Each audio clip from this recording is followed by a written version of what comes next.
Pernah kepikiran nggak sih kalau solusi buat kesehatan mental kita itu nggak melulu soal obat? Bisa jadi jawabannya justru tersembunyi di halaman-halaman buku harian atau bahkan di dalam novel favorit kita. Nah, kali ini kita bakal bahas jalan-jalan baru menuju mental yang lebih sehat yang ternyata gampang banget buat diakses. Oke, jadi pertanyaannya simpel aja. Apa iya hal-hal sederhana yang kita lakukan tiap hari, kayak nulis jurnal atau sekedar asyik baca buku, itu beneran punya kekuatan buat ngelawan depresi? Ini pertanyaan besar yang bakal kita kupas bareng-bareng. Kita semua tahu depresi itu isu global yang serius banget. Tapi yang menarik, para ilmuwan di seluruh dunia tuh lagi nggak cuma ngandelin resep dokter. Mereka lagi giat-giatnya nyari cara-cara baru yang lebih gampang dijangkau sama semua orang. Tujuannya apa sih? Ya buat nemuin terapi yang nggak cuma efektif, tapi juga ramah di kantong dan gampang banget dijadiin bagian dari rutinitas harian kita. Intinya, gimana caranya biar kesehatan mental itu nggak jadi barang mewah lagi, tapi bisa diakses siapa aja di mana aja. Oke, perhentian pertama kita, Prancis. Di sini ada sebuah penelitian baru yang keren banget, yang ngeliat gimana latihan mental super simple, yang cuma butuh beberapa menit sehari, ternyata bisa mengubah cara kerja otak kita. Bayangin deh, latihannya cuma seminggu.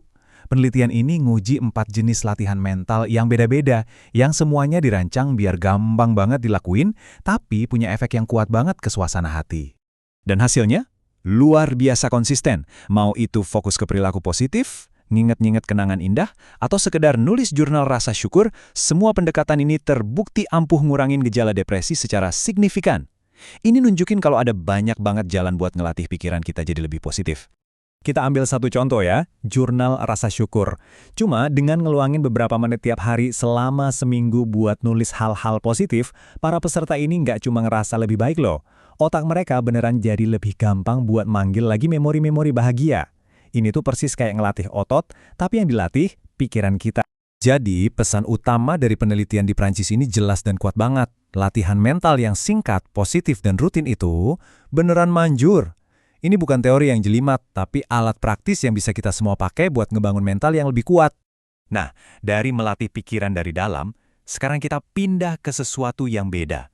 Kekuatan sebuah cerita. Yuk, kita terbang ke Indonesia, tempat para peneliti ngelihat cara ampuh lainnya buat ningkatin kesehatan mental. Mereka mempelajari sesuatu yang namanya biblioterapi.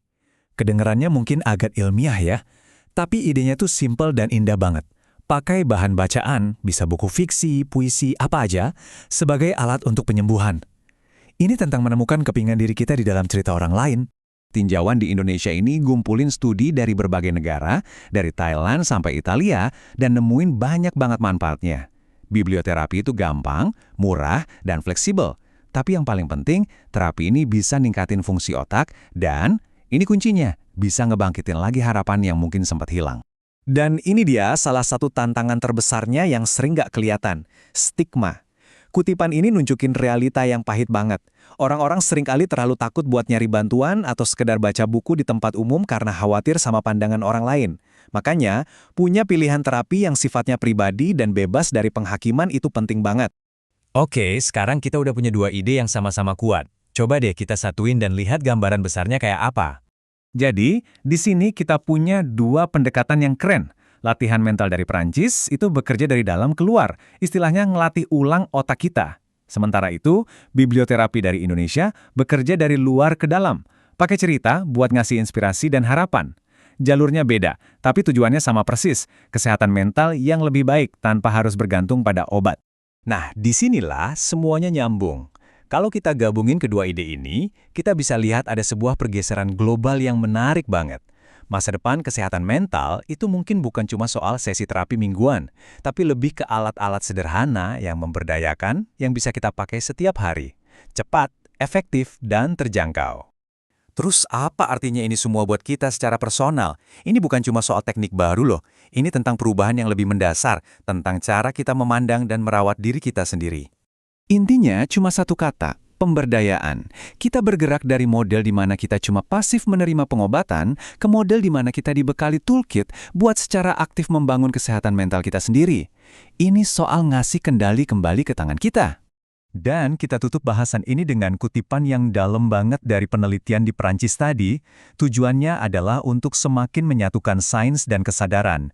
Kalimat ini ngingetin kita kalau penyembuhan sejati itu ada di titik temu antara data ilmiah yang kuat dan pemahaman mendalam tentang artinya menjadi manusia.